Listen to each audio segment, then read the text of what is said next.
How would you like a simple list of a dozen things to do or not do that will help you be more successful in your public speaking course? I've got just the list for you. The do's mean green, do them. The don'ts are red, stop. So let's look at number 12 of the dirty dozen, the 12 things I don't want you to do or say. First of all, don't chew gum. That should go without saying, but I can't tell you how rude and crude it is when the speaker is trying to speak to the audience with gum in their mouth. Number 11, have your hair out of your face. Today's styles often have straight hair with one eye covered. Not good for public speaking. If your hair is long, even you guys, you might need to pin it back or put some kind of a band in your hair. Your audience wants to see your eyes and you want to be able to see the audience. And it's very distracting when half the face is covered with hair. Number 10, don't talk too fast and don't talk way too slow. When you talk too fast, non-stop with no variety, it causes your audience to want to tune out. On the other hand, if you're talking way too slow, that's an indication to me that maybe you don't have enough supplemental material into your speech, or that you haven't practiced enough and you're trying to meet the time limit so that you get all the points. Have vocal variety. Number 9, do not use verbal pauses. We're working to eliminate them. And what are they? You know what they are. Those kind of sounds that just fill in the dead space while you're thinking. But people not only use those kind of verbal things, and they also sometimes use actual words like, and just stick in a bunch of likes when it doesn't even make any sense. Other words that can be used as verbal fillers, the word and I'm thinking about my next point and I say so, or now. These are the words that you got to eliminate. You want your speech to be concise and flow well, and the only way that's going to happen is if you practice. Now you're taught to use rhetorical questions. Rhetorical questions are very good attention-keeping devices, but there's one rhetorical question that I request in my speech classes that no one use. And that question begins, how many of you? It's a fine question to ask out in the real world, but in my class, when I first began teaching up at Eastern Michigan, I told students you should use rhetorical questions. 3/4 of the questions were, how many of you, how many of you, how many of you? How many of you have been to Cedar Point? How many of you brushed your teeth this morning? How many of you like chocolate? How many of you is so easy to put together to ask your audience, but it isn't very attention grabbing because it's overused. So think of a way to recraft the sentence. If the first question that comes to your mind is a how many of you, maybe you want to change it up to say, have you ever been to Destin, Florida for spring break? Where would you like to go on your spring break? Think of who, what, where, when, why questions, but try, if you can, to think of a way to reword the how many of you question so that you don't lose points. Okay, please do not present a reading voice. And by that I mean when your voice goes along and goes down at the end of a sentence. Sometimes people have a reading voice and they aren't even reading. They're actually doing a extemporaneous speech, but their voice sounds like they're reading because that's how they practiced it. Here's a reading voice. I know a woman who has 6 children and 12 grandchildren. This woman went to college and began her academic journey when she was 55 years old. Okay, at the end of my sentences, they all kind of bottom out and go down.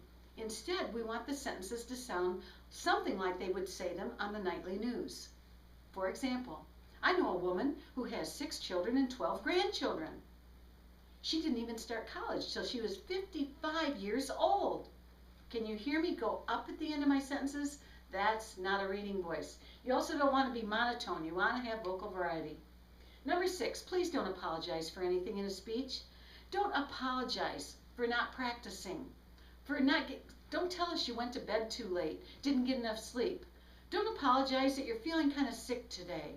Don't apologize for anything in a speech unless it's a speech to actually give an apology. Sometimes politicians and other people, they give a speech to apologize because they had been kind of a crumb bum and now they want to give a public apology. But if your speech is not to give an apology, if that's not the purpose, then don't apologize for anything. Another thing, don't tell us, I forgot. I forgot my visual aid. I forgot this or that. I forgot to tell you. If you don't tell the audience you forgot something, they will never know. Number 5, don't say y'all, you guys, you'ns. Don't call your audience those kind of terms. It is not SAE, Standard American English. What you want to call your audience is you.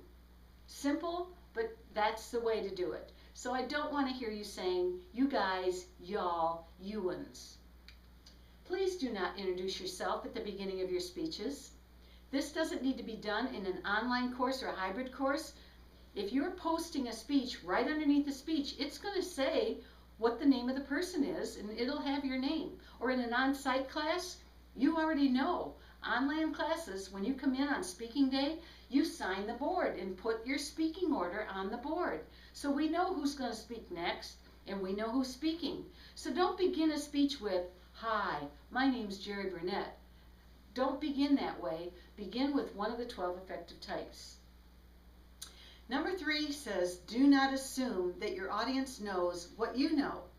You are an expert at your topic. Don't assume that they know what CNA means or GRB or all these little acronyms and buzzwords and jargon. People don't know what you know. So if you're using acronyms or special kind of words, be sure and explain them to your uninformed audience. Maybe some people in the audience would know what you're talking about, but always assume they don't know. Number 2, this is one of my pet peeves personally. Don't hope for your audience. What that means is at the end of your speech, I don't want to hear, now I hope you know how to make chocolate chip cookies, or now I hope you'll go to Destin, Florida for spring break, or hoping anything else for your audience. When you hope for your audience at the end, in my opinion, what you're really saying is, I didn't plan a very good speech, and I'm not sure you got it, so I hope you did. No, make a positive statement like, now you know where to go. Antigua will make a great spring break.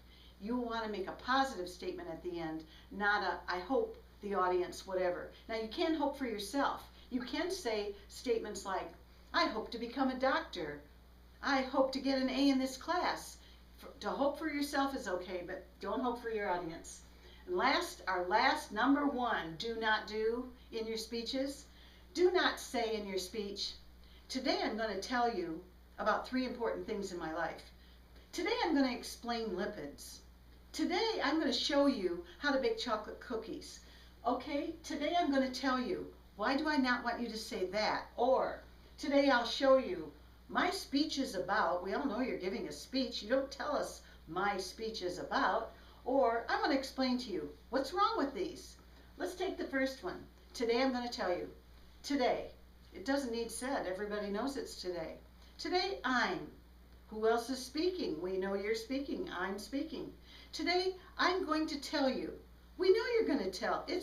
You're giving your speech. And I'm going to tell you. Who else are you talking to but your audience?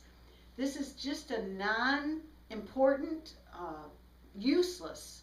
It's kind of like garbage in the speech. So don't use words that don't have meaning. We've just looked at all the things I say, don't, 12 of them. Okay, you know what I don't want to hear, what I don't want you to do. Now let's look at some things I do want to hear and things you should be doing. Number 12. In our classes and in our speeches, I always want you to give the source of your information before you give the data. For example, if you're going to start with a speech and say, ask not what your country can do for you, ask what you can do for your country. That was a quote by John F. Kennedy. Okay? You don't want to give the author of the quote afterwards. You want to say it before you give your citation. For example, Shakespeare wrote, to be or not to be, that is the question.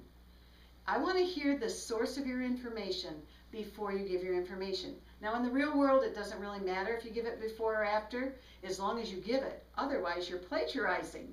But in your speeches for speech class, please give the source first, then a verb and the data, so that I will have kind of a heads up to know this is one of your oral citations in your speech. Number 11, follow the 10-second rule. And what that means is when you're showing your visual aids, make sure all of your audience can see your visual aid for a full 10 seconds. If you're looking at your visual aid while you're talking to your audience about it, they can't see it. Or if you're showing it to one part of your audience and the other side can't see it, so you want to make sure that all of your audience can see all of your visual aids for a minimum of 10 seconds. Number 10, please use affect displays when you are practicing your speech, then they'll automatically come when you're giving your speech. For what are affect displays? It's the emotion that you show on your face and your body. You want to have emotion when you speak. It's pathos, it's passion. Now, when I was preparing for this talk that I'm giving you now about the 12 do's and don'ts, I practiced several times and I tried to use affect displays when I practice. That way, when I come and I actually present, I have some emotion. Number 9, dress for success. Does that mean you got to wear a suit and a tie or get all dressed up in your high-heeled shoes? No, but what it does mean is don't show up and give a speech in sweatpants and a sweatshirt, or don't dress inappropriately. Dress appropriately for the venue. Maybe you're even going to actually wear something. A girl did a clogging speech and she wore a clogging outfit. I've seen some other speeches of people that work places that wear uniforms and they wear the uniform when they explain their job. But you want to always be appropriate. And another thing, you want to be modest. You don't want to have anything that you're wearing take away or distract from your speech. Number 8, smile, smile, smile. People enjoy watching smiling speakers a lot better than they like watching sad faces or neutral faces. But let's say you're talking in your speech about something really serious. Maybe I'm talking about how my puppy died. Well, I wouldn't want to be saying, my puppy died, and have a big smile on my face. But if you're not talking about something sad or serious, then smile at your audience. Be a friendly speaker. Number 7, practice and present motivated movements. What that means is plan, actually plan in several places of your speech where you can use your hands or your face or gestures or movement to add impact and import to what you're saying, such as maybe I'm talking about the separation of church and state. Maybe I'm talking about how we should have freedom of religion, not freedom from religion. Or maybe I'm talking about how I really love to just pick up my hairdryer and use it for a microphone. You want to have gestures and motivated movements that have something to do with your speech. I think I recall a girl at Eastern Michigan, she started her speech doing backflips all across the room. Find things that are motivated movements, big or small, and incorporate them throughout your speech. It gives also another reason, it not only adds import to what you're saying, it gives a place for your nervous energy to go. Number 6, practice, practice, practice. I say it all the time, it's on all your assignments. Practice out loud. Practicing in your head is as if you are not even practicing at all. And be sure and time your practices. If you have too much data, you need to condense. If you don't have enough, you need to go get more supporting material. That happens in the real world too. If an employer tells you to speak for 5 minutes, they don't want you to come with 20 minutes of information. On the other hand, if they tell you to explain something for half an hour and you get up and talk for 2 minutes, that's not going to be too good either. Number 5, use vocal variety. Don't be monotone. Change your pace, your tone, your pitch, your volume. Make sure that you keep your voice interesting. Number 4, I don't take any topic off the table. So what I ask you to do is choose a topic that you are highly interested in, excited about, that you have some passion. Trust me, if you are bored with your topic, your audience is going to be bored too. Number 3, plan and use silence effectively. When do you use silence in a speech? When we think of speech, we usually think hearing, listening, talking. But silence can be a very important thing, especially after a rhetorical question or before or after something important is going to be said. So you might want to preface or end some important point with a moment of silence. Number 2, frequently incorporate the 12 effective types. Those are attention-getting devices. All 12 of them are great to use, and use a variety of them. Have for sure 2 in the intro, 2 in the conclusion, but have some throughout your speech. Last but not least, please do contact me if you have any questions, if you have any need for suggestions. Maybe you need help with a topic or visual aids. If you need help, if you're on an online course or you're a hybrid course, you have my cell phone number, you have my email address, you also have the opportunity to Skype if you want face-to-face real-time communication with me. Now, if you're in an on-site course, you have those all available to you, but you also can make an appointment with me to meet me before or after class or some other time. Your success is my success. I'm here to help you, and I'm wanting you to be successful. And to be successful, do the 12 do's and don't do the 12 don'ts. Thank you.